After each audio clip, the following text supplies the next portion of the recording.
দেশে tax identification বা কর শনাক্তকরণ নম্বরধারীর সংখ্যা এবং প্রকৃতপক্ষে রিটার্ন জমা দেওয়া ব্যক্তির সংখ্যায় রয়েছে বিশাল ব্যবধান।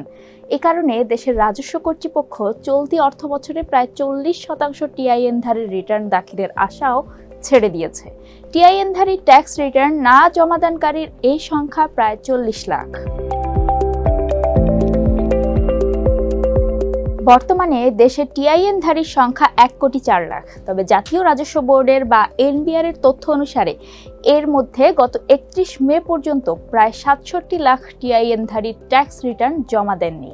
নাম প্রকাশ অনিচ্ছুক এনবিআর এর আয়কর বিভাগের একজন ঊর্ধ্বতন কর্মকর্তা দ্য বিজনেস স্ট্যান্ডার্ডকে জানিয়েছেন, রিটার্ন জমা না দেওয়া এই টিআইএনধারীর বিষয়ে এখনও কোনো সিদ্ধান্ত হয়নি। একবার টিআইএন রেজিস্টারে অন্তর্ভুক্ত হওয়ার পর চাইলেই যে কোনো টিআইএন বন্ধ করা যায় না। 2023-24 অর্থ বছরের বাজেটে আয় না থাকলে টিআইএন স্থগিত করার একটি বিধান আনা হলেও তাতে খুব একটা কাজ হয়নি।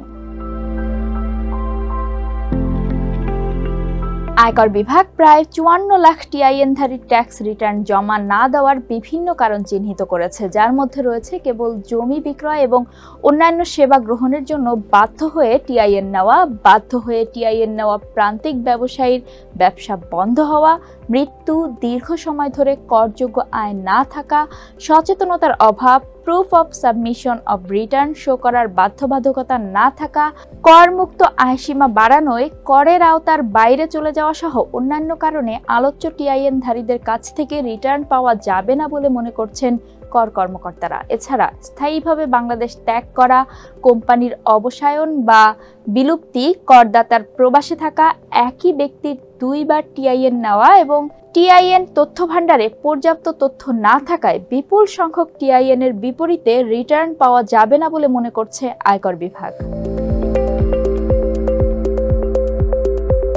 করদাতারা অর্থ বছরের যে কোনো সময় রিটার্ন জমা দিতে পারেন। চলতি বছরের 31 জানুয়ারি রিটার্ন জমা দেওয়ার সময়সীমা বাড়িয়েছে এনবিআর। যারা এই সময়ের মধ্যে রিটার্ন জমা দিতে পারেননি তারা পরেও জরিমানা পরিশোধ করে অথবা মেয়াদ বাড়ানোর জন্য আবেদন করে রিটার্ন জমা দিতে পারবেন। এনবিআর এর প্রতিবেদনে একটি বিশ্লেষণে দেখা যায় প্রায় 10 লাখ টিআইএনধারী আছেন যারা নতুন করে টিআইএন নিয়েছেন এবং তাদের রিটার্ন দেওয়ার সময় আগামী 2024-25 অর্থ বছর, ফলে বাধ্য না হয় তারাও রিটার্ন দেননি। অনেক টিআইএনধারী সেবা গ্রহণে বাধ্য হয়ে টিআইএন নিয়েছেন কিন্তু তাদের করযোগ্য আয় নেই। এছাড়াও এমন বেশ কিছু কারণে ট্যাক্স রিটার্ন দেননি অনেক টিআইএনধারী, যেমন জমি বিক্রয়ের সময় বাধ্যবাধকতা থাকায় টিআইএন নিয়েছেন কিন্তু রিটার্ন জমা দেননি এমন সংখ্যা অন্তত 5,28,000।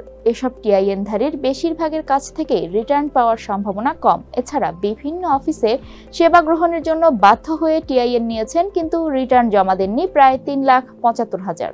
এছাড়া সচেতনতার অভাবে রিটার্ন জমা দেননি প্রায় 3 লাখ। ট্রেড লাইসেন্স নেওয়া প্রান্তিক শ্রেণীর ব্যবসায়ীরা পরবর্তীতে ব্যবসা বন্ধ হওয়ার কারণে রিটার্ন জমা দেননি, এই সংখ্যা 2.5 লাখেরও বেশি। এছাড়া মৃত্যুবরণ করা প্রায় 2.5 লাখ টিআইএনধারী আছেন যাদের উত্তরাধিকারদের কাছ থেকে ওই টিআইএন এর বিপরীতে রিটার্ন পাওয়ার সম্ভাবনাও কম। অন্যদিকে করযোগ্য আয় নেই এমন 2 লাখের বেশি টিআইএনধারীও রিটার্ন দিচ্ছেন না। এছাড়া 2 লাখ টাকা পর্যন্ত সেভিংস ইনস্ট্রুমেন্ট কিনেছেন কিন্তু রিটার্ন জমা দেননি এমন আছেন 2 লাখের বেশি। এছাড়া অন্যান্য বিভিন্ন কারণে সব মিলিয়ে আরও 11 লাখের বেশি টিআইএনধারীর রিটার্ন পাওয়া যাচ্ছে না। Register of joint stock companies and ফার্মসে নিবন্ধিত প্রায় 1,37,000 কোম্পানি রিটার্ন জমা দেয়নি।